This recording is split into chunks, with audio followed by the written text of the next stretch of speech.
C'est parti. Alors, on reprend le sujet. Donc, le sujet qu'on avait choisi, c'était d'expliquer le Srout des Havot. Moi, le mérite qu'on avait d'avoir eu Abraham Yitzhak Yaakov. Et donc, explique le Rav Dessler, je suis page 12. Je ne sais pas si vous avez les pages sur vous devant vous. Non? Alors, c'est marqué comme ça. Adkan divrenu bepiur divrei Rabbeinu Chaim Azatzal. Donc, il a expliqué les paroles qu'avait mentionné le Rafrim de Vologine, en expliquant que, en fait, le Zechut Avot, le mérite qu'on a des Avot, c'est d'avoir hérité des Midot des Avot. Ça va? Et donc, le fait qu'on soit déjà construit, oui, déjà construit, parce que le fait qu'on soit des gens qui ont la miséricorde, des gens qui sont capables d'avoir honte, ouais, on a dit la baïchanout, le fait d'avoir honte, et le fait d'être capable de faire du chesed, d'être bon auprès de soi, c'est un héritage qu'on a reçu. On va dire que notre nature, ouais, est révélatrice de ce qu'on a reçu des Avot. On est Rachmanim, des gens qui ont pitié des autres. On est comme les Chassadim, on sait faire le bien autour de soi et on sait avoir honte. Ça veut dire être contrasté à l'intérieur de soi-même, ouais, et de savoir que quand on est contrasté, bah, il y a quelque chose à corriger évidemment, ouais, parce que le paradoxe entre le bien et le mal nous dérange et forcément on a envie d'être correcteur de tout ce cas. Et donc ça fait partie des midotes qu'on a héritées. Et donc on a cet avantage fantastique d'avoir pu hériter ça des Avot. Ulman evin et haor hagadol she'ir lanu b'divrei aksarim ve'gdolim me'od adei shamayim she'agiu. Alors yesh l'osif. Alors lui il rajoute, le Rav Dessler, il rajoute la chose suivante. Inekla l'anisionot ou akoach hanifla shel ishta'bedut agufaniot lenefesh. Alors explique le Rav Dessler. Ça c'est important que vous le compreniez bien parce que c'est un travail psychologique en fait qui a été fait sur soi et qui a permis de dégager ce principe, ce yesod. Klal kol hanisionot, toutes les épreuves, ou akoach hanifla, c'est la force exceptionnelle, shel ishta'bedut agufaniot lenefesh, de soumettre son corps à sa conscience. Oui, donc déjà il sépare entre la réaction corporelle et la conscience qu'on a intérieure, et le fait de soumettre son corps à sa conscience, de se battre contre le Yetzer Hara et de le soumettre. Ça va? Ça veut dire que quand on a tous une tendance naturelle, qui n'est pas forcément bonne, et de soumettre son Yetzer, qui fait partie de son corps, parce que la limite du Yetzer Hara, c'est la limite de ce que vous avez corporellement. Le Yetzer Hara, il ne va pas venir avec des notions spirituelles. Ou s'il vient, c'est un autre Yetzer. Celui dont je vous parle ici, c'est le Yetzer Hara qui est corporel. Oui, il va jouer avec des émotions. Il va jouer avec vos émotions, il vous contredire dans vos émotions. C'est-à-dire qu'il y a une logique émotionnelle qui va être contredite par une raison. Et ça veut dire, tu vois bien, regarde, c'est logique, c'est comme ça, et en fait c'est un piège. Mais c'est le corps en fait qui est articulé par cette notion-là. Et il faut soumettre son corps à sa conscience. Ça veut dire qu'il faut déjà avoir une conscience déjà. Pour savoir que dans quelle mesure je vais soumettre mon corps à quelque chose. À quoi? Alors il faut avoir une conscience. On étudie la Torah pour avoir cette conscience. Oui. Comment? C'est l'état Avot quand on parle du corps. Ça peut être pas forcément l'état Avot. Pas forcément l'état Avot. Par exemple, Avraham Avinu, il aime son fils. On lui donne de sacrifier. C'est pas une tava. Je veux dire, Yaakov Avinu, il aime sa femme. Et tout à coup, il apprend que Rachel a donné des simanim à sa sœur. C'est pas une tava. Ça veut dire... Oui, c'est la nature. C'est-à-dire on a une logique de nature. La logique naturelle, c'est aimer sa femme. Et puis là, il se sent trahi. Maintenant, il ne sait pas ce qu'elle pense. Alors, qu'est-ce qu'il fait? Oui, mais logiquement, elle aurait dû me consulter. Logiquement, elle aurait jamais dû faire ça dans mon dos. Et logiquement, etc. Il a travaillé 7 ans pour elle et voilà ce qui se passe. Donc, il y a une trahison émotionnelle qui est très forte. Alors, il peut dire, mais écoute, je ne peux plus te voir. Ou il peut dire, je ne sais pas, en fait. Je ne sais pas ce que tu penses. Alors, moi, j'ai traduit ça comme une trahison, mais je ne sais pas ce que tu penses. Alors, ma faculté à me dire, je ne sais pas ce que tu penses, est plus forte que le sentiment de trahison que j'ai subi. C'est ça l'Yetzer, vous avez compris, c'est ça l'Yetzer. Il faut être capable d'être rationnel dans sa vie et de penser que, écoute, honnêtement, je ne sais pas. Alors, j'ai peur de me tromper. Cette peur de se tromper, elle est au moins égale au sentiment émotionnel que j'ai vécu, qui est une trahison. Vous avez compris comment ça marche? Voilà. C'est ça, de soumettre son Yetzer, de le plier. Ça veut dire, tu sais pas, après tu es sûr de toi, et tu dis, elle m'a trahi, elle a fait ça dans mon dos, etc. Voilà. Voilà. Donc il dit comme ça. La hamod bepnimiut alev, de se tenir dans la pnimiut alev, c'est-à-dire dans l'intériorité que vous avez dans le cœur, anet gulat aemet ateora. Vous avez un point vrai dans votre cœur. Ça veut dire, Vous avez étudié la Torah, vous savez ce qui est vrai. Et donc, il faut s'acharner à pouvoir conserver cette valeur. Parce que lorsqu'on va aller contre ça, oui, non seulement on sait qu'on a été contre, mais quelque part aussi, on a entaché, ou on a rendu, si vous voulez, cette vérité, elle n'a plus vraiment de valeur parce qu'elle a été trahie, parce qu'on a fait autre chose, comment vous dire, on a contredit cette valeur. Donc ça veut dire que c'est pour ça que c'est très important que des jeunes filles aillent au séminaire, que des femmes elles continuent à suivre des cours, que des enfants ils aillent à la yeshiva. Pourquoi c'est très important, même une année. Pourquoi? Parce qu'il y a des valeurs qu'on apprend et qui vont être des valeurs qui vont rester fractionnées dans notre cerveau et qui vont nous permettre que quand on va faire des choix, des faux choix ou des mauvais choix, on le saura. Alors après c'est nous qui choisissons, soit on le fait, soit on ne le fait pas. Et ça veut dire qu'il faut avoir cette nekudat haemet, ce point de vérité. L'ilchom keneged yitzhara v'lachniot, de pouvoir le soumettre. Oublie ataout atzmenu lintot el hasheker. Et si ce n'est notre tendance qui est de pencher vers le mensonge, qui ou émettre, qui est de croire que le mensonge est une vérité. En fait, la faculté du Yetzirah qui est très subtile, c'est de rendre du sheker émet. C'est-à-dire de rendre un mensonge, comme je vous donnais l'exemple de Yaakov, ou tous les exemples possibles imaginables. Oui, on a des soi-disant vérités en tête, qui sont justes dans un contexte, mais qui sont fausses dans un autre. Par exemple, je sais pas, mettez-vous à la place de Yitzhak Avinu, il veut absolument donner la bracha à Esav, et sa femme, elle s'y oppose, mais lui, il est acharné à l'idée qu'il faille donner la bracha à Esav, et au final, il se rend compte qu'il a été trompé par son propre enfant, qui est dans la Torah. Vous imaginez ce que ça veut dire ou pas? Il dit, non, mon propre enfant, il m'a volé cette bracha, mon propre enfant, il m'a trompé, et c'est en plus celui qui est dans la Torah. Vous avez tout ce cumul de sentiments émotionnels qui contredisent. C'est-à-dire d'un côté, c'est un voleur, c'est un tricheur, c'est un menteur, et d'un côté, il est dans la Torah et c'est mon propre enfant.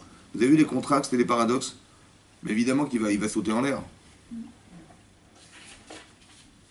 C'est ça le jeu, de rendre du sheker émet. En fait, c'était faux, en fait. Il a fait ça parce que Yaakov, il était obligé de le faire parce il avait récupéré la bracha de son frère, la bracha, etc. Et ça, il y avait tout un contexte derrière qui n'est pas su de Yitzhak Avinu. Donc, comment je réagis? Je réagis parce que ce que je ressens est plus fort que ce que je vais savoir. Aujourd'hui, je ne sais pas ce qui s'est passé, mais ce que je vais savoir, de toute façon, est qu'à un moment balayé parce que j'ai un tel désir de haine et de vengeance contre cet enfant, il y a une telle émotion contredite qui fait que je ne peux plus le voir. C'est ça le piège, vous avez compris? Et donc le Yitzhak, il a gagné. Il a gagné qu'il a rendu du sheker émet. Mais tu ne sais pas ce qui s'est passé honnêtement. Alors après, tu prends des décisions aussi violentes. Vous avez compris ce qui se passe? Ça veut dire c'est ça le jeu du Yetzer. Ouais. En fait, le piège, c'est l'impulsivité dans l'émotion. Il y a l'impulsivité, les émotions. Plus c'est puissant émotionnellement, et plus il va y avoir des pièges. Il faut le savoir, c'est comme ça. Ça veut dire que dans votre vie de couple, avec vos enfants, où il y a des sentiments, il va tout le temps y avoir un enjeu. Parce que l'enjeu, il est fondamental. Vous allez vous construire dans votre vie de couple et dans votre vie de femme. Et donc, on va forcément mettre des émotions inversées pour casser cette relation. Parce que si vous la concentrez, vous allez gagner et c'est lui qui perd. Et s'il arrive à mettre en jeu votre vie parce qu'il va mettre... Vous avez vu tous les problèmes de Shalom Bayit qu'il peut y avoir, les problèmes de relation avec les enfants et tout ça, c'est des choses qui sont fondamentales. Pourquoi? Parce qu'elles nous construisent. Et il va s'acharner, c'est là qu'il va attaquer au maximum.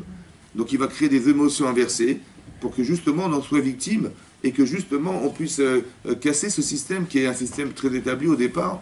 Parce que ce que vous devenez en tant que femme, évidemment ça se construit dans votre couple.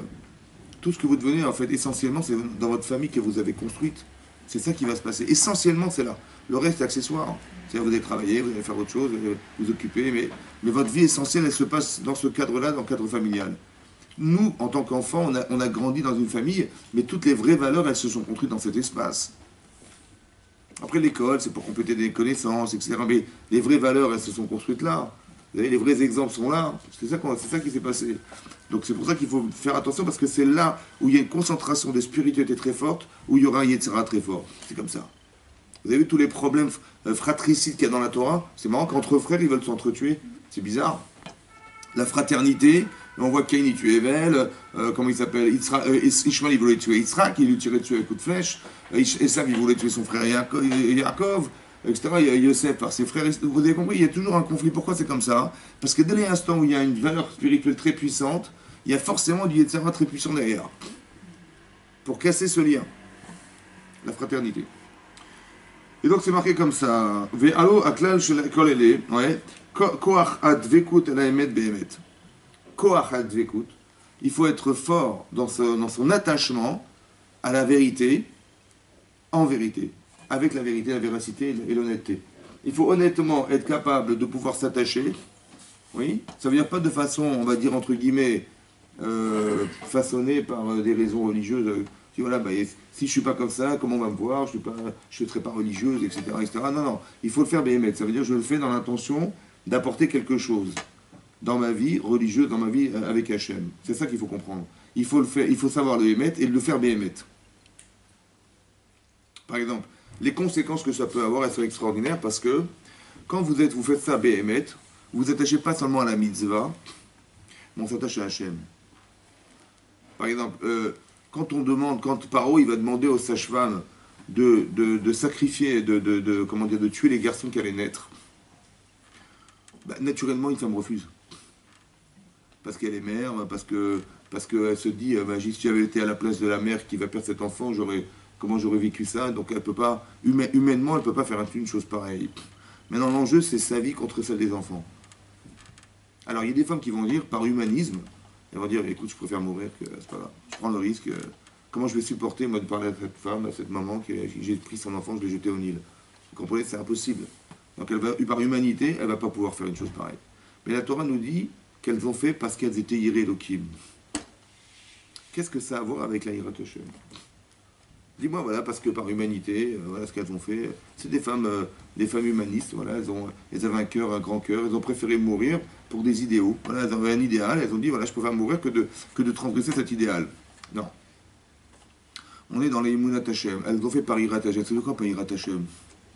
Ça veut dire que l'attachement émet. C'est quoi l'émet? Ces enfants, ils doivent recevoir la Torah. Ces enfants, ils vont sortir d'Égypte un jour. Ce que je dois faire, c'est ça qu'Hachem il veut. Il faut réfléchir à ce qu'Hachem aurait voulu que ce soit. Et pas ce que j'aurais voulu. C'est ça la Yirat Shamayim, vous avez compris? C'est ça le émet. Le émet, c'est pas ce que je pense. C'est qu'est-ce qu'Hachem aurait voulu que ce soit. Alors je vais le faire dans cet esprit-là. Et puisque je le fais dans cet esprit-là, qu'est-ce que je gagne? Si je le fais par humanisme, en fait, j'ai tellement de peine que je ne vais pas occasionner la mort de ces enfants. Mais je le fais pour qui, en fait?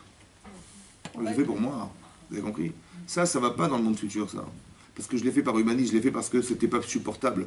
Donc j'ai concentré mon acte dans ce qui me fait peur ou dans ce qui me fait de la peine. Cet acte-là ne va pas plus loin que soi.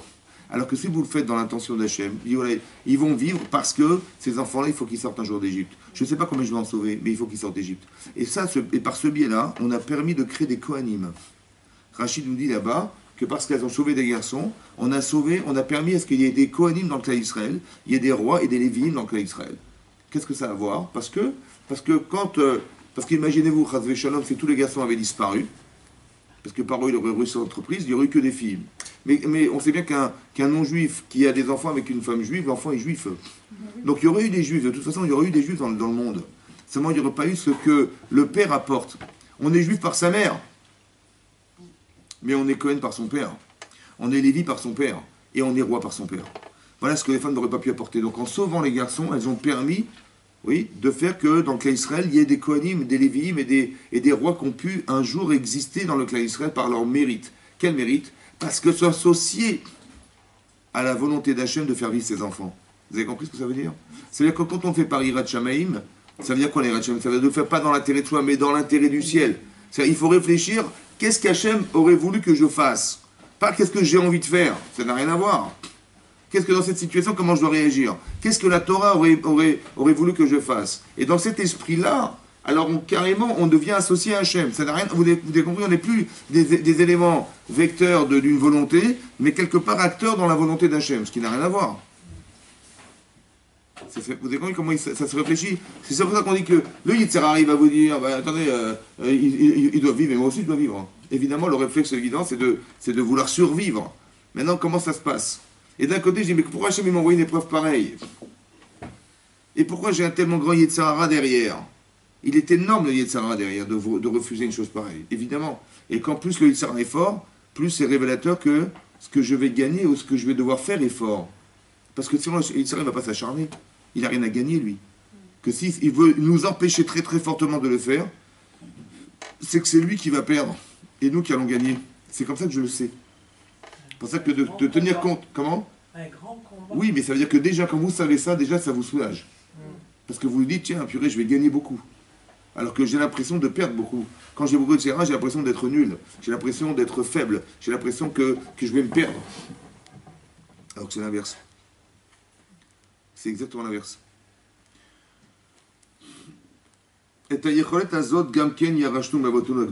Cette force-là, ce que je vous dis là, on a hérité de nos avots. Cette capacité de réfléchir comme ça, c'est l'héritage des avots, Akdoshim. Que sans cette force-là que nous avons de pouvoir soumettre son Yetzara à soi-même, il dit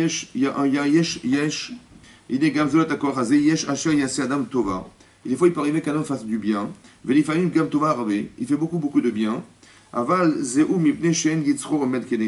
c'est parce qu'en fait il n'a pas de Yetzara contre lui. Et pourquoi le Yetzara ne s'oppose pas à ce genre de bonté qu'on peut faire? On trouve beaucoup de raisons qui tournent, qui gravitent autour de ça.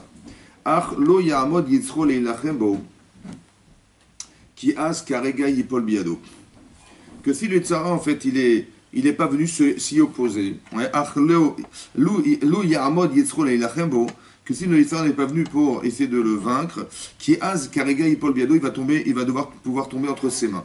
Alken aroi et koach hatshuva be'atzmo. Si un homme il est pas capable de voir la teshuva qui se trouve en lui, l'ilchom biyitzro ve'leshovro, comment vous dire, l'ilchom de se battre, de vaincre son Yetzara et de le casser, ou le taken et atzmo et de se réparer les baliase raod, de ne pas refaire du mal, à chaque kaelebo, ine yeshlo be'otai ha'eshirut ha'ruchanit ha'eshirut ha'nafshit.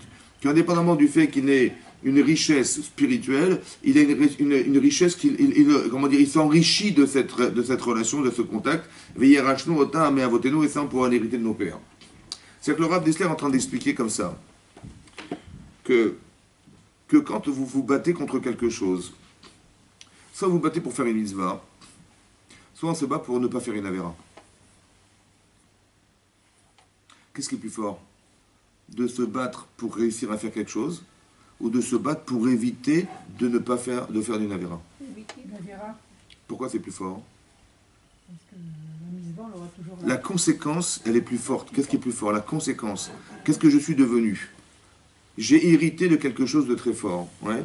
Mais est-ce que j'ai gagné à changer parce que j'ai fait une mitzvah contre mon Yitzhara, ou bien j'ai gagné plus encore lorsque je me suis battu pour ne pas faire une avéra?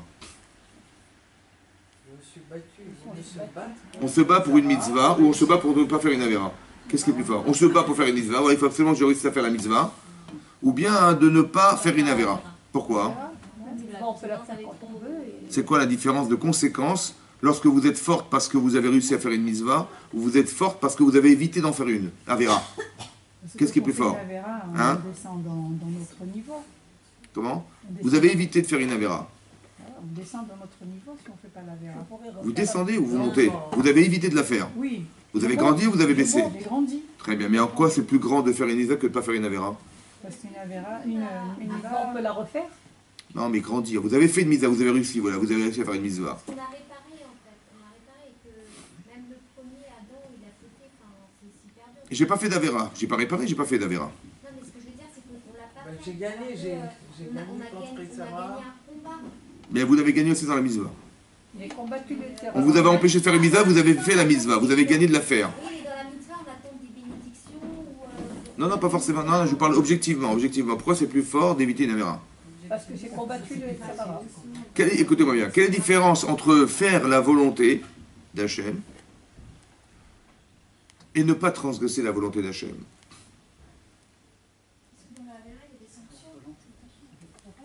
Mais pourquoi vous êtes plus forte de ne pas faire une avéra? Ça veut dire comme ça. Quand je ne fais pas d'avéra, ça veut dire quoi? J'ai gagné J'ai gagné quoi? contre Sarah. Et quand j'ai voulu faire les aides, j'ai gagné aussi. Mais c'est pas ça que je veux dire. Écoutez bien. Imaginez-vous, la femme de Potiphar, elle court après Yosef pour le séduire. Il va se refuser à cette femme. Il va se sauver. Il va se sauver. C'est plus fort ça? Pourquoi c'est plus fort ça? Parce que c'est plus dur à Pourquoi c'est plus fort? Parce que qu'est-ce qu'il a défendu en n'allant pas avec elle? Il voulait pas faire de ravers. Il voulait pas? Il voulait pas trahir. Il sait qu'il était grand? Comment? Il sait qu'il était grand? Ben oui, mais grâce à quoi? Parce qu'il a musclé ce qu'il était en refusant d'aller avec elle. Déjà, Voilà. oui. Mais quand je fais une mitzvah, est-ce que je sais pourquoi je la fais? Peut-être je la fais par intérêt, peut-être parce que je veux être bien, parce que j'ai envie que les gens ils me regardent, peut-être parce que vous comprenez? Il y a une telle quand on fait des choses positives, on ne sait pas vraiment pourquoi on les fait. Mais quand on refuse de faire une avéra, je sais pourquoi je l'ai refusé. Vous avez compris la différence? C'est sûr que je l'ai fait pour la mitzvah, parce que je défends de ne pas salir cette mitzvah-là. Je veux défendre de ne pas salir ce que je suis de bien. Donc c'est sûr que je le fais pour le bien. Mais quand je fais quelque chose de bien, je ne sais pas pourquoi je le fais en vérité au fond. Au fond, bien sûr que c'est pour la mitzvah, mais je ne sais pas au fond. C'est comme de dire, quand vous dites, c'est bizarre parce que c'est marqué dans la Torah, hein, tu aimeras ton prochain comme toi-même. Donc on dit de façon positive, il faut aimer comme soi-même. Vous savez ce que ça veut dire aimer comme soi-même, vous? Il faut aimer les autres comme on s'aime soi-même. Par contre, si je vous dis, ne faites pas aux autres ce que vous n'aurez pas voulu qu'on vous fasse, alors je sais ce que j'aime pas, donc je sais ce que j'aime. Vous avez compris? On arrive à définir le positif par du négatif. Mais du positif, on ne sait pas la définir, on ne sait pas définir positif, nous. Donc quand on fait des mitzvot qui sont positives, ben, je sais, j'ai fait quelque chose, mais je ne sais pas à quoi ça correspond. Par exemple, la Gemara dit que, dans Kiddushin, elle dit que le plus grand kiboud avaim qu'on ait vu, le plus grand honneur des parents, c'est un jour un Romain, sa mère, elle est venue, elle lui a mis une claque devant tout le monde, c'était un notable de l'époque, elle lui a déchiré son vêtement qui avait de l'or dessus, il a pris sa bourse d'argent et l'a jeté dans l'eau. Il n'a pas bronché. Il dit ça, c'est un kiboud avaim. Il a honoré sa mère. Qu'est-ce qu'il a fait? Pourquoi la Torah ne donne pas d'exemple de, bah tiens, il lui a offert une voiture le jour de son anniversaire? Ça c'est positif, elle est contente. Pourquoi la Gemara a dit, il n'a pas bronché lorsqu'elle lui a fait une telle humiliation? Pourquoi c'est ça l'exemple du kiboud avaim? Pourquoi dans le négatif, on voit du kiboud avaim dans le négatif? Pourquoi pas dans le positif? Voilà, il lui a offert un super cadeau qu'elle a rêvé depuis 20 ans d'avoir, il lui a offert, voilà. Il a été superbe à ce moment-là. Pourquoi c'est pas ça le kiboud avaim? Le plus beau kiboud avaim, c'est dans la capacité d'abstraction de soi pour l'autre. Pourquoi?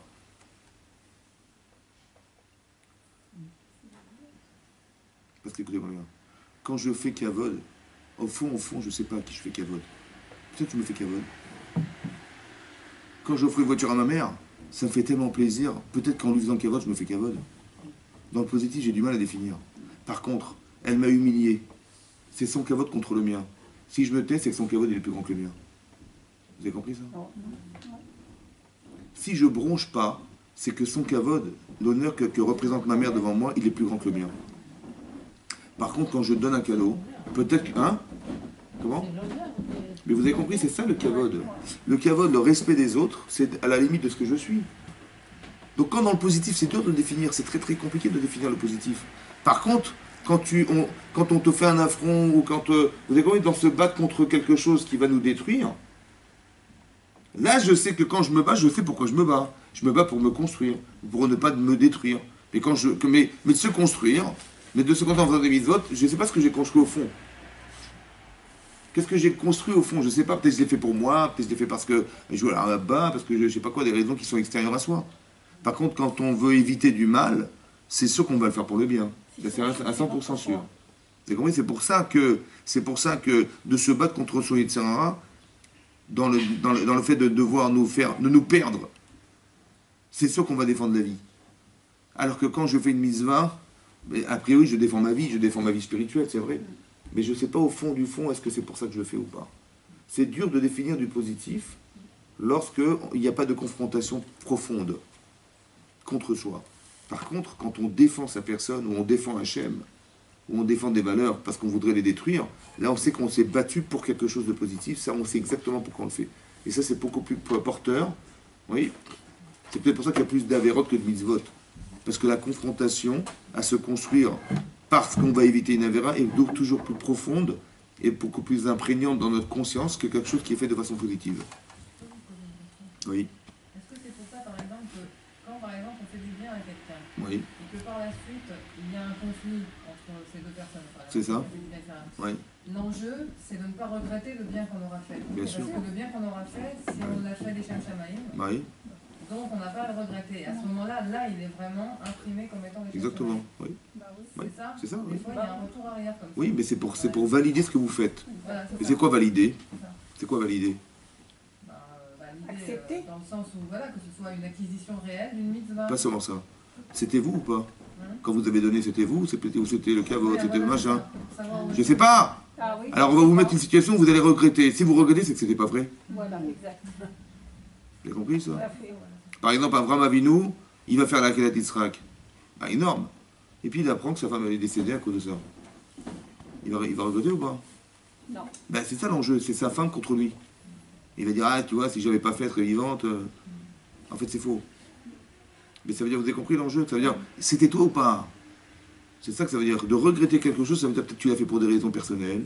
Ou des raisons, ben, tu vas le savoir, parce qu'entre l'intérêt personnel et la perte personnelle, ben, si tu regrettes, c'est que la perte personnelle n'était pas... La volonté, c'était pas toi, c'était pas pour Hachem, c'était pour toi. Voilà. Non, c'est pas ça en soi. Il y a un intérêt... Pourquoi vous faites les choses? Vous avez compris? C'est pourquoi vous le faites. Alors quand on me fait regretter, c'est qu'il y a une partie de moi qui était intéressée et qui la regrette. Donc c'était pas entier. Ouais. On parle pas de ça. On parle de regretter d'avoir fait. D'avoir fait. Ça veut dire, j'aurais préféré de... Quelqu'un, il vous dit, tiens, il y a un monsieur qui rentre, il vous demande la zdaka. Bon.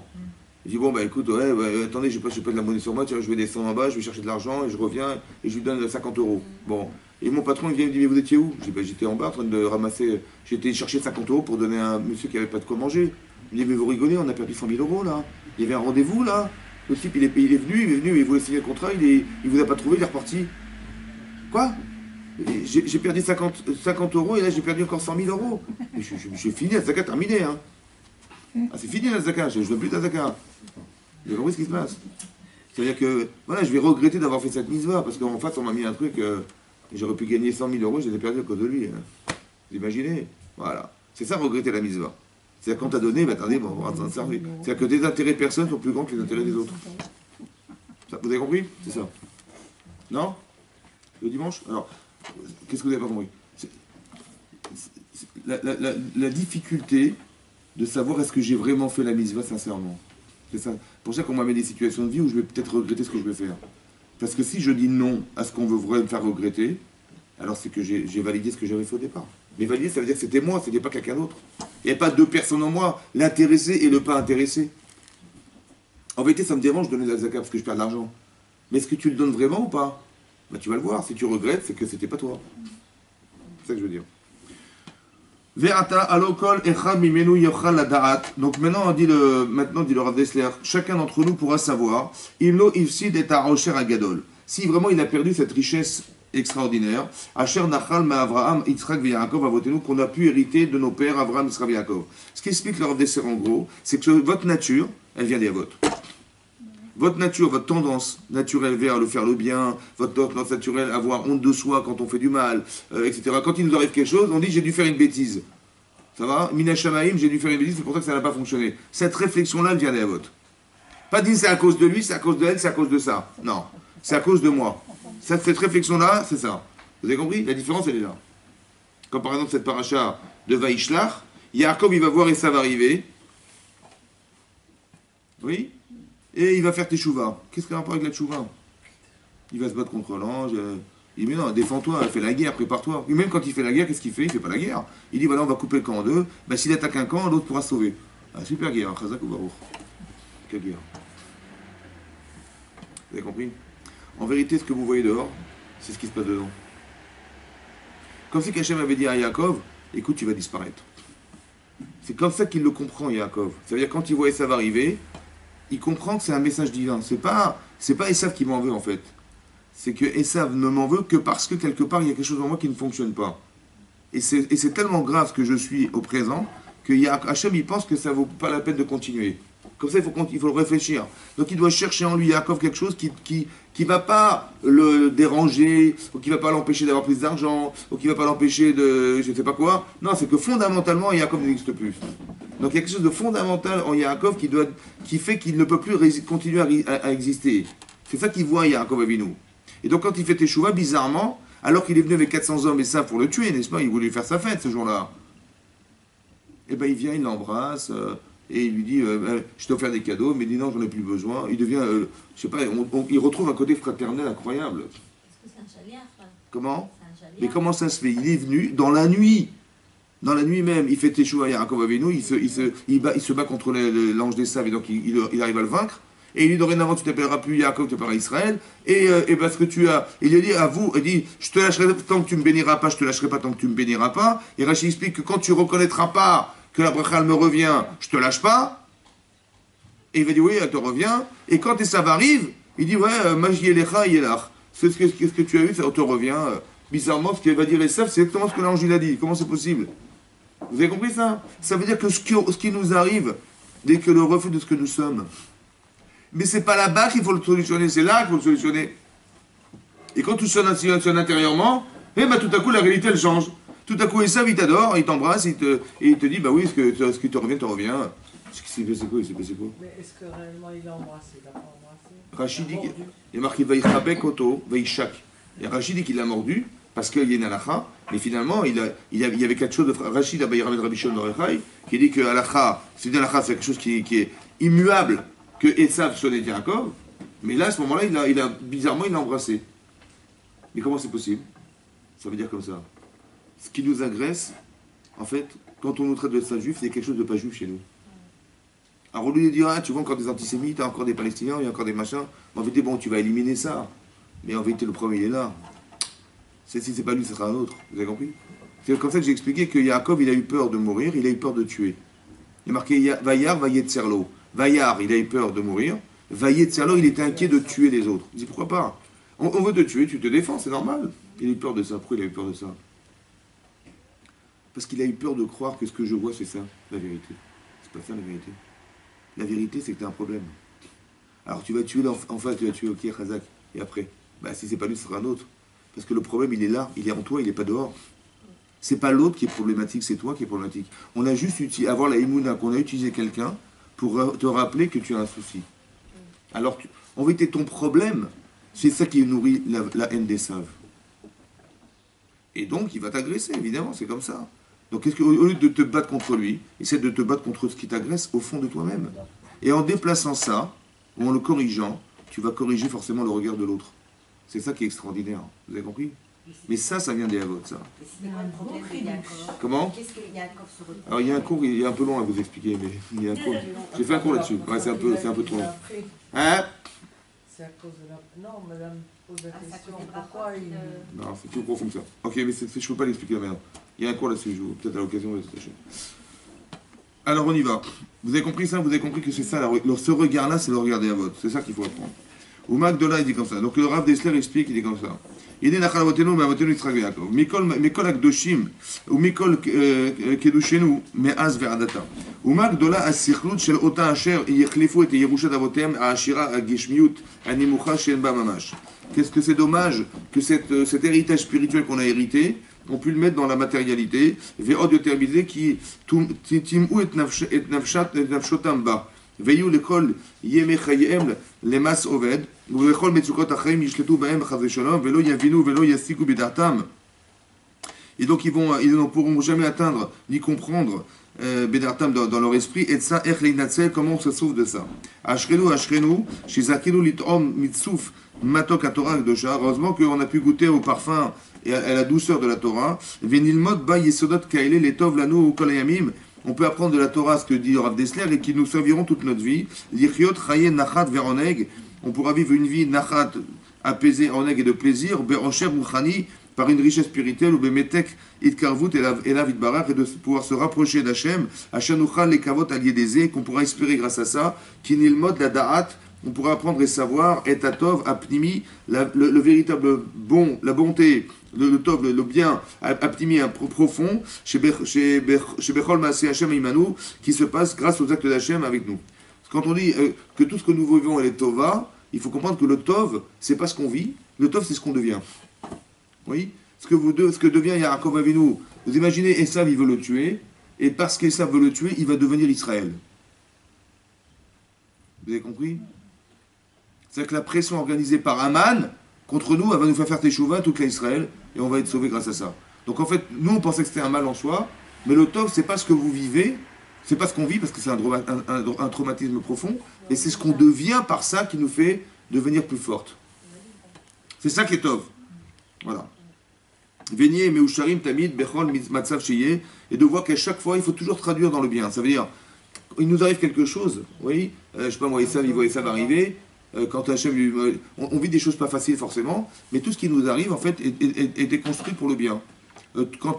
Comment vous dire, toutes ce qu'on appelle les klalotes, les malédictions qu'a dû subir Chava, parce qu'elle va accoucher dans la douleur, parce qu'elle va avoir une grossesse compliquée, parce qu'elle va devoir avoir éduqué ses enfants dans la difficulté, ouais, ça, Arguidul Banim.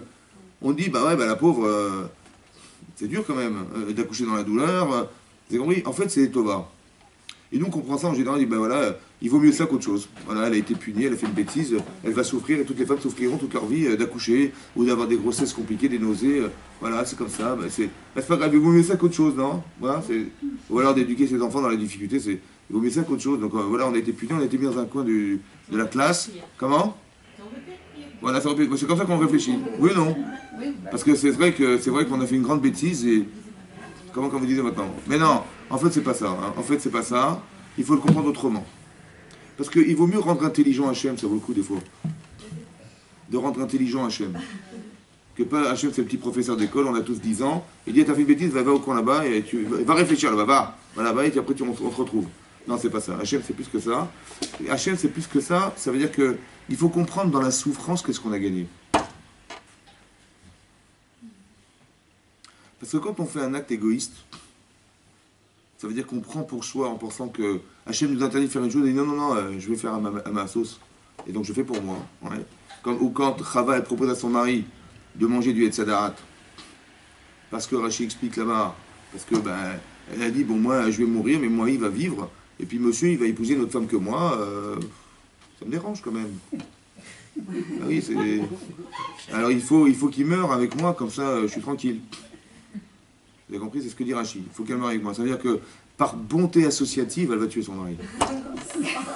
Bah oui, parce qu'il ne peut pas avoir une autre femme. C'est impossible. Je suis né de lui, il n'y a pas une autre femme que moi. Je ne vois pas d'autre femme, donc c'est impossible qu'il ait une femme que moi. Et intrinsèquement, ça veut dire aussi qu'il ne peut pas en avoir une autre. Alors si je dois mourir, il doit mourir avec moi, c'est évidemment comme ça. Et comment il peut faire comment il va faire à cause de moi, c'est vrai, j'accepte. Il ne peut pas vivre sans moi. Donc il va devoir mourir avec moi, c'est pas possible. Ok. Maintenant, Hachem, qu'est-ce qu'il dit? Il dit ok, il n'y a pas de problème. Mais quelque part, il y a quelque chose au fond de toi qui s'appelle de l'égoïsme. Ça veut dire que tu penses que tout te revient. Pour ne pas souffrir à l'idée que ton mari il épouse une autre femme que toi, alors il faut qu'il meure. C'est comme ça. Pour ne pas souffrir, il faut qu'il meure. Alors tu sais quoi maintenant? Est-ce que tu es d'accord de souffrir pour que vive? Oui. C'est ça, vous avez compris? C'est ça la subtilité de l'accouchement, de la douleur. C'est qu'en vérité, ça va te coûter de faire vivre maintenant. Ah mais je connais pas ce principe moi. Moi ce que je savais c'est que les gens devaient mourir pour pas que je souffre. Mais est-ce que tu es d'accord de souffrir pour que vivent? Est-ce que tu es d'accord de souffrir l'éducation de tes enfants pour les faire vivre? Est-ce que tu es d'accord? Vous avez compris, c'est ça la différence. Vous avez compris? Je deviens cette femme. Moi manifestement j'ai une nature à vouloir penser qu'à moi. Mais Hachem il va organiser que tu vas penser aux autres. Au détriment de ta souffrance. Et là tu vas souffrir. Tu vas faire carrière. J'ai un enfant. Attendez, j'ai une carrière quand même, j'ai autre chose à penser que m'occuper des enfants, de changer des couches. J'ai ma vie, un enfant, c'est tout. Vous avez compris, c'est un peu c'est la culture de soi, on veut absolument réussir. Mais il ne faut pas qu'on nous mette des bâtons dans les roues, attention. C'est un peu la même idée. Vous avez compris, c'est ça que ça veut dire. Ça veut dire que l'idée profonde, c'est ça.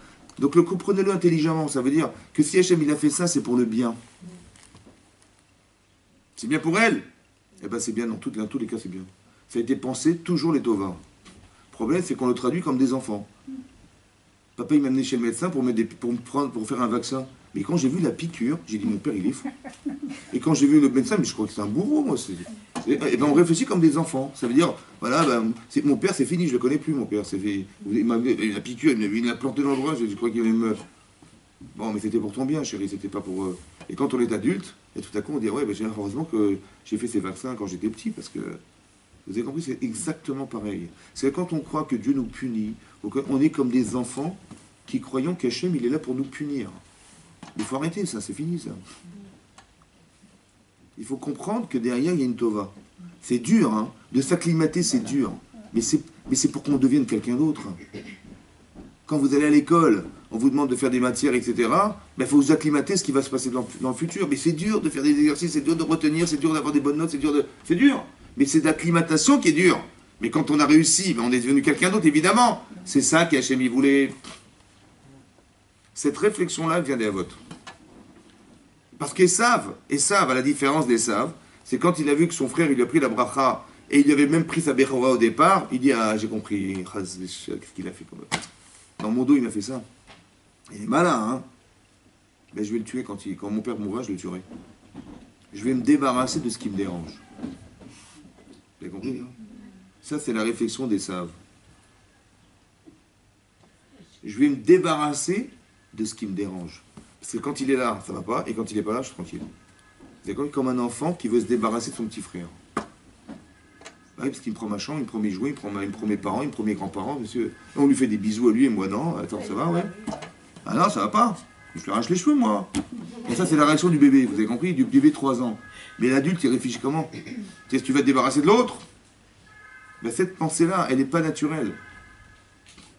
Qu'on arrive à penser que non, que j'ai besoin de ce frère, j'ai besoin de cette petite sœur. Parce qu'un jour, quand j'aurai besoin, ben j'ai ce côté fraternel, je vais le développer grâce à ma petite sœur et mon petit frère. C'est comme ça. J'ai besoin de lui. Qu'est-ce que je fais de lui? C'est ça la réflexion. Pas comment... Mais tant que c'est dans mon avantage, ben, tant mieux, si ça me dérange, ben, je me débarrasse de lui. Quand Caïn, il voit Evel qu'on lui agresse son corban, et pas le sien, on lui a fait la honte de sa vie, devant son petit frère.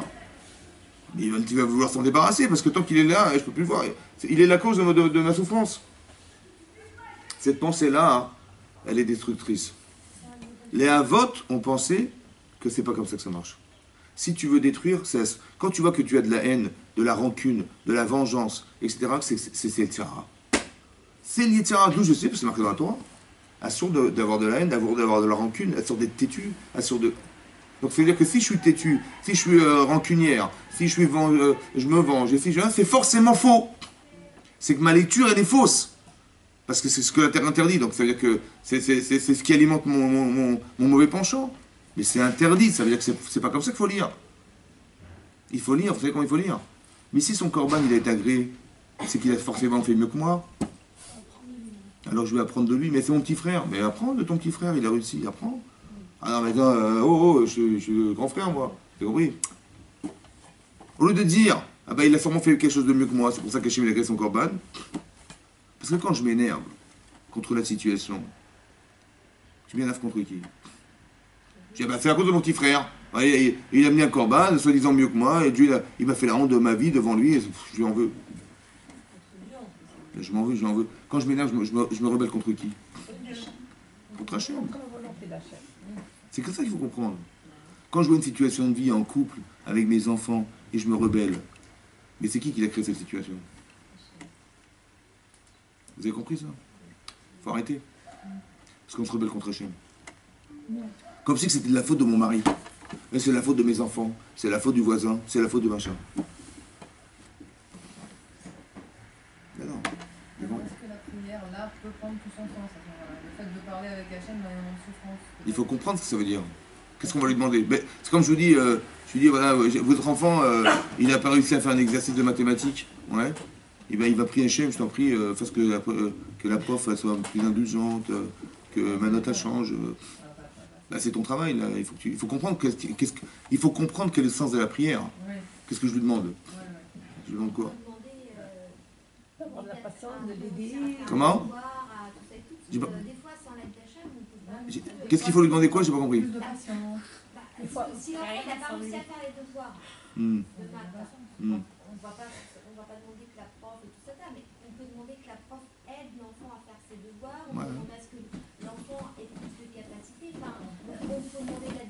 peut-être aussi lui demander qu'il sache. Que tout seul, on peut tous, est-ce que c'est pas possible Ben, la prof, pourquoi la prof elle va pas aider la prof? Comment? Pourquoi la prof elle aiderait pas? Non, mais c'est ce que je dis. Il arrive à se débrouiller. Mais pourquoi elle l'aiderait pas? Pourquoi elle aiderait pour qu'elle va pas aider? Peut-être qu'on va demander à Hachem, vous savez quoi? Qu'il le comprenne bien. Qu'il le comprenne et l'accepte. Parce que, je vous explique. Quand vous priez dans la tefila, Eloké Avraham, Eloké Yitzhak, Eloké Yaakov. À quoi ça sert? Pour qu'il nous aide, ça prend des bonnes De chacun décisions. des- Hein? Pour qu'il nous aide à donner et trouver la solution. Parce qu'on a une idée de tous, de chacun vers chacun. Voilà. Et donc, Donc on a la force. si je prie, c'est que je les ai ou je les ai pas? Ben non, parce que je demande. Non, quand je prie, non. C'est qu'on les a, mais on les a pas exploités. Par exemple, on rappelle la Rakedat Yitzhak à Rosh Hashanah. On dit, voilà, Avraham, et voyez ce qu'il a fait Avraham, il s'est retenu pour faire le bien jusqu'au bout et tout ça. Bah, au moins que cette mida-là, elle nous serve, et qu'au moins Rosh Hashanah, tu nous pardonnes et tu passes du din à la Rachamim. C'est ça qu'on fait ou pas? C'est ça? C'est juste ou c'est faux ça? C'est comme ça qu'il faut faire. Ah bon? Il faut dire à Hachem, écoute, regarde Avraham, ce qu'il a fait. Oh, mon grand-père, il travaille à la préfecture. Mon grand-père, il travaille à la préfecture, il va m'envoyer les PV. Bah oui, parce que heureusement que mon grand-père, il travaille à la préfecture, il va m'envoyer les PV. Donc Avraham, il va venir chez moi. Hachem, il dit, écoute, faut enlever les PV. C'est ça compris? C'est ça qu'on demande, Hachem? Ben non. Vous parliez tout à l'heure de faire tes Qu'on ne choses recommence en plus. Israël. Mais qu'est-ce que ça va que mon grand-père? J'ai dit, Avraham, je t'en prie, va voir Hachem. Enlève-moi les PV. Bah oui, il a fait la Kedat Yisraël, lui, donc il a été reçu, bah, fais comme lui. J'ai compris, c'est quoi cette prière hein? Est-ce que c'est comme ça compris? C'est ça qu'il faut dire? Il faut dire quoi alors? On a le même potentiel. Il faut dire On demandait à chaque qui nous a la force de pouvoir l'aider. Qui sont un exemple pour nous. de rappeler les avots, ça sert à quoi de rappeler les Parce avots? qu'on a leur potentiel. D'avoir leur Ça, force, c'est de leur force, qui nous donne la force. Qui sont un exemple arrivé au niveau Qu'on puisse, de leur midote. Peut-être, écoutez-moi bien. Vous êtes Abraham ou pas? Vous avez du chesed? Oui. Vous avez la capacité à vous retenir? Yitzhak? Vous avez la possibilité de penser juste? Mais pas juste logique. Juste d'après la Torah, vous pouvez ou pas? Mais si on n'a pas réussi, qu'est-ce qu'on lui demande à Hachem? De nous donner cette. Qui crée des situations qui mettent en éveil ce que nous sommes. Manifestement, j'ai manqué de chesed. Bah, et ok, Abraham. Le Dieu d'Abraham, c'est quoi le Dieu d'Abraham? C'est que ce chesed, en vérité, je le porte, je le détiens d'Abraham. Mais j'arrive pas à m'en servir. Alors je t'en prie, Hachem, fasse qu'il y ait des situations de vie qui vont mettre en éveil ce que je suis. Je ne suis pas assez fort, mais comme c'est que je demandais à Hachem de me créer des situations de vie qui vont mettre en exergue cette capacité de me retenir. Les exercices, quoi. Mais oui, c'est ça que je... Mais on ne veut pas d'épreuve, on ne demande pas non plus des... Alors comment vous allez faire pour devenir Comment alors? pour Mais non, s'améliorer? on ne demande pas des souffrances. Mais c'est pas une souffrance. Alors, des fois, Attendez, on n'a rien compris alors. On a dit comme ça, que tout est les Tova. oui, mais des fois, c'est des souffrances. Mais c'est la souffrance parce que je l'ai mal comprise. D'accord. Par exemple, vous allez faire, par exemple, vous voulez faire je sais pas moi, vous voulez faire de l'haltérophilie, ça va? Bon, combien d'années vous allez passer dans les salles de muscule? Combien d'années? Vous voulez être championne du monde du saut en hauteur, championne du monde du 100 mètres. Combien il faut passer d'années dans les salles de muscule? Combien? Plusieurs. Longtemps, hein. Mais ça fait mal aux muscles, hein. Je vous rassure, il faut de l'endurance et il faut être sérieuse, hein. Bon, ça fait mal ou pas? Oui, bien sûr. Alors, mais si vous voulez être championne du monde, c'est comme ça, comment vous allez faire? Bah oui. Bah oui, comment vous allez faire? Donc est-ce que c'est une souffrance? Non, mais on demande Vous savez quoi, c'est l'inverse. Si je souffre pas, j'ai peur de ne pas être championne du monde. Mais c'est une bonne souffrance. Mais c'est ça qu'il faut réfléchir, c'est comme ça que ça se pense. On peut dire, ah non, je veux pas d'épreuve. Ben non. Si tu dis, bah, je vais passer des examens. Oh, mais si c'est léger, bah, ton examen il sera léger, tu seras légère, bah, ton salaire il sera léger. Voilà, sans sucre, sans rien, voilà. Mais si tu vois que tu passes des examens très compliqués, c'est que tu vas développer des compétences et, et ton salaire il correspondra à tes compétences. Et tu vas, non mais moi je veux pas trop me fatiguer, attendez, pas trop d'examens, pas trop de... Mais c'est comme ça qu'on doit réfléchir, arrêtez de réfléchir souffrance. Oui, mais On ne devient que par l'épreuve. Hein? On ne devient que par l'épreuve. Ben, sinon je vois pas comment vous arrivez à devenir... Attendez, est-ce que ce que vous pensez suffit? Voilà, donc il faut expérimenter votre connaissance. Vous apprenez la Torah. Par exemple, Yaakov Avinu, il va se retrouver 14 ans à la yeshiva. Bon, pourquoi faire? Pour mettre en application et la Torah qu'il a. Mais comment ça se fait qu'il a été dans une famille de fous furieux, quoi? Ça veut dire Lavan, c'est un magouilleur, il n'y a pas mieux. Il va dans un monde de shaker, un menteur d'une expérience extraordinaire, alors que lui, il est émette. Mais pourquoi faire? Pourquoi faire? Pour voir s'il a retenu ce qu'il va Hein? Non, Pour devenir émette. devenir émettre. Vous savez? Ce que vous pensez n'est pas vous. Mettre de côté ce que... Quand ce que vous pensez, c'est vous? Non, parce que Ce qu'il a dit à Esav. ce que vous pensez, c'est vous? Non. Par exemple, je peux penser des choses extraordinaires, mais quand j'arrive en face de ça, attendez, attendez, on va réfléchir 2 fois, laissez-moi réfléchir. Mais pour moi, tu l'as appris, pourquoi tu ne l'appliques pas? Parce que c'est dur d'appliquer ce qu'on sait. Mais si vous arrivez à l'appliquer, vous n'êtes pas la penseuse qui pense, mais celle qui réalise qu'elle pense. Elle devient cette femme. Il n'y a que l'action qui vous permet d'entériner ça. Il n'y a rien d'autre. Parce que de penser, on est tout capable, en Hachem. Vous avez appris la Torah, et ben dès qu'on sort d'ici, il faut la vivre la Torah. Ah bon, mais la rue est l'inverse de ce que je suis. Alors comment je vais faire? Mais justement, c'est là que tu vas valider. Ça veut dire que ton émet, il va devenir vérité chez toi que dès l'instant où tu vas te battre pour lui. Mais c'est devenir qui compte, c'est pas de savoir qui compte. Vous savez, le CD-ROM, il y a toute la Torah dedans. Est-ce que quelqu'un il apprend la Torah? Mais il n'est pas mieux que le CD-ROM, parce que le CD-ROM, il n'oubliera jamais. Hein. Allez, vous cliquez dessus, ça marche. Hein. Et moi, j'oublie. On oublie tous. Donc, est-ce qu'on est plus efficace qu'un CD-ROM?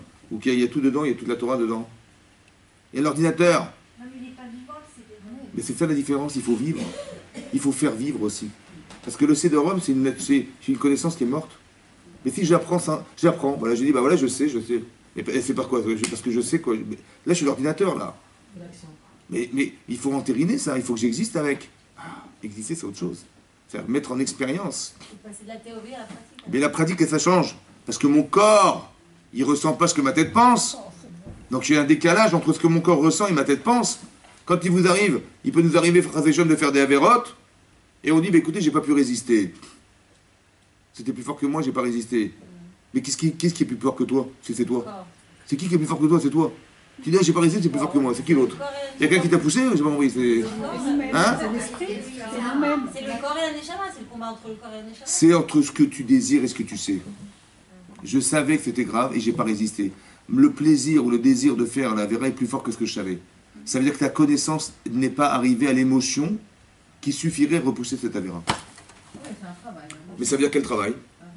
Mais c'est ça que je vous explique. C'est ça qu'on dit, mais quand je prie Hachem, je demande de me permettre d'atteindre ce que j'ai hérité des Havot, comme fait qu'on avait un avantage extraordinaire, on était programmés pour faire du bien, et juste c'est nous qui devons décider si j'appuie sur le bouton ou pas. Le bouton qui est là, faire bien, avoir la capacité de résister, voilà, c'est tout. Et c'est comme si qu'on était construit, comme si que vous étiez dans le ventre de votre maman, vous avez appris la Torah, et on vous l'a fait oublier. Maintenant, cette potentialité est en vous, vous avez le Shkout Havot, vous avez la Torah, vous avez tout en fait. Il faut juste mettre en coordination la réalité et la Torah. Clac. Voilà, c'est tout ce qu'on vous demande. Et le contraire, il faut. Que dans ma vie, je peux faire l'inverse. Je dis non, moi, cette Torah, elle est oubliée. Ça veut dire que je ne mets rien en coordination, et donc je reste ce que j'ai décidé d'être. Vous avez compris la différence, c'est ça? Oui. Oui, non, mais par rapport à ce que dit la dame, c'est vrai que comprendre le concept des souffrances, des épreuves, des exercices, tout ça, intellectuellement, c'est facile à comprendre. Enfin, moi, je trouve ça facile.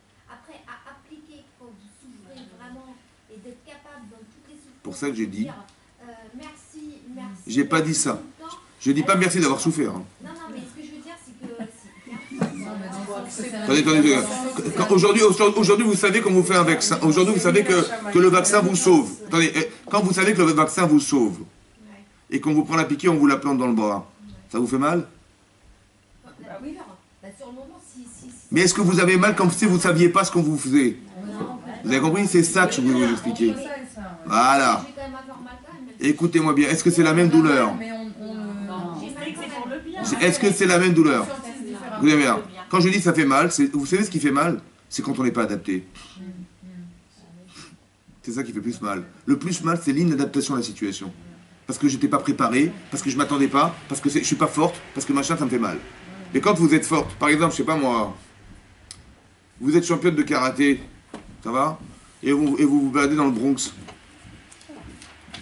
Ben, si vous n'êtes pas championne de karaté, vous avez peur pour vous. Mais si vous êtes championne de karaté, vous avez peur pour vous ou pour eux? Pour eux. Ben pour eux, ça veut dire vous avez compris. Mais votre force, vous la détenez. Mais c'est vous qui la détenez. C'est vous qui vous êtes musclé, c'est vous qui êtes forte. Donc si vous avez peur, c'est qu'il y a quelque chose qui est défaillant. Et c'est ça qui fait mal. Par exemple, dans un deuil, quelqu'un surmonterait, d'après tout ce qu'on a dit là, quelqu'un surmonterait le deuil dans le temps. Ça veut dire quoi surmonter le deuil? Ça veut dire quoi? C'est quoi? Surmonter Ça veut dire quoi? dans la souffrance. Ça veut dire quoi? Ça veut dire quelqu'un souffre par la disparition de quelqu'un. Non mais au prochain j'ai compris ça. J'ai juste pas compris ça veut dire quoi.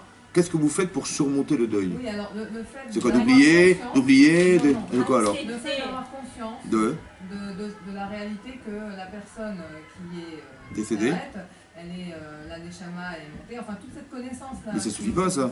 Et le fait qu'on. Attendez. Est-ce que la vie et la mort est un cycle? Non. La vie et la mort, c'est un cycle? Si, c'est un cycle. Bon. Est-ce que vous allez acheter de la viande chez le boucher? Non, jamais? Oui, d'accord. Très bien. Mais vous savez que cette viande, il a fallu tuer la vache pour la manger, la viande? Bon, ça va, ça vous fait pas mal au ventre, ça va? Tout va bien? Alors pourquoi on ne s'habituerait pas à ce que les gens vivent et meurent? Pourquoi on doit souffrir de la mort? Mais pourquoi vous souffrez de la disparition? C'est pas logique. Parce qu'on est égoïste.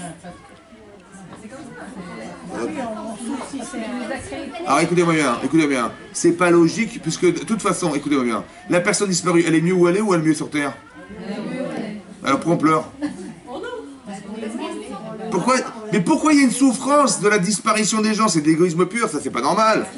Ou de la Mais oui, j'ai compris, mais ça veut dire quoi? Ça veut dire qu'on n'aurait pas voulu que quoi? On n'aurait pas voulu qu'il meure. Mais pourquoi il est mort?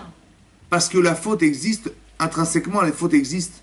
Donc c'est elle qui nous tue quelque part, c'est pour ça que la mort existe. Donc qu'est-ce qu'il faudrait faire? De souffrir de la mort, c'est de ne refuser la mort. Et donc que cette souffrance, je ne la vive plus. Donc je vais faire toute ma vie, je vais essayer de m'arranger pour ne pas que meure.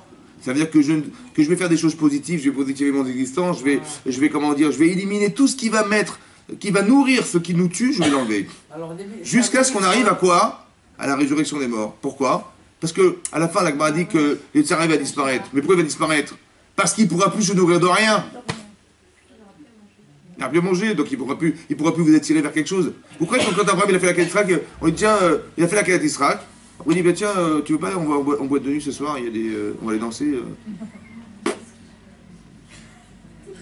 Il va trouver ça ridicule, vous avez compris? Quand un homme il arrive à une dimension telle, il n'a plus de tsara. Ça veut dire que toute ma préoccupation, c'est d'éliminer ce qui nous tue. C'est quoi qui nous tue? C'est la faute. C'est quoi la faute? La faute, c'est pas un petit avéra, je sais pas manger cachère. La faute, ça peut être un caractère, la faute, ça peut être une façon de penser, la faute, ça peut être... Vous avez compris? C'est ça la faute. La faute, si je pense mal, ben, je vais réagir mal et je vais faire mal. Mais c'est la pensée qu'il faut corriger. Il faut corriger nos midotes, il faut corriger notre faculté, notre philosophie de pensée aussi, il faut la changer. C'est ça qui est problématique. Et ça engendre des erreurs, évidemment. Vous avez compris? Quand Caïn il tue son frère, la jalousie, c'est une façon de penser qui est fausse. Vous avez compris? C'est ça la vera. Donc il faut juste comprendre pourquoi on doit souffrir de ce qui meurt. En vérité, vous savez pourquoi? Parce qu'on en a marre que ça meurt. Ah, t'en as marre? Alors fais en sorte que ça puisse plus exister. C'est ça la logique du deuil. Et comment je vais faire? Ben, je vais faire des mises-vos, je vais faire des machins. Et chaque fois que j'ai un Sarah qui va venir, je le renvoie balader ou je l'utilise pour faire du bien, etc. C'est ça. Et donc, il n'y a plus de quoi mourir. Vous avez compris ça que je veux dire? Il n'y a plus de quoi. Et si on était capable de faire ça à chaque fois, ben, il pourrait plus. C'est ça le véritable combat. C'est pour ça que dans toute fin de vie, il y a toujours la résurrection des morts. Pourquoi? Parce que ce que nous avons hérité de nos pères, ce qui les a tués, ben, c'est ce qu'ils n'avaient pas solutionné, mais qui nous a été hérité. On a hérité de ça, et nous, à nous de continuer ce travail jusqu'à ce qu'on élimine tout ce qui reste. C'est ça que ça veut dire. Il faut faire attention à sa conduite toute sa vie. Ben évidemment, mais aussi dans l'intérêt, comment dire, ben, dans un intérêt personnel. Quand vous dites, vous faites des mitzvot sans intérêt personnel, il n'y a plus d'espace pour l'intérêt de soi. Mais bien sûr que vous avez un grand kiff de faire Shabbat. Mais vous ne le faites pas pour manger de la fina. Vous le faites parce qu'on va fêter le jour de la création, de la finalité de la création du monde. Vous fêtez quelque chose, donc vous ne faites pas pour la mode. Il faut prendre du plaisir à fêter quelque chose. Parce qu'il y a un message corporel et un message spirituel. Il faut associer les deux. Hein? Il vaut mieux pas. Ouais. Il vaut mieux pas. Au départ, peut-être, comme des enfants. Il faut aller à l'école. On n'a pas le choix. Et si votre enfant pleure, vous l'envoyez quand même. Mais c'est pas... C'est très long. Ouais. Vous voyez que c'est vraiment... bah, si vous vous ennuyez Shabbat, oui, c'est que vous vous ennuyez de vous, en fait. Vous avez compris? Je vais vous laisser là, mesdames. Chazak ou Baruch. Shabbat shalom. Shabbat shalom.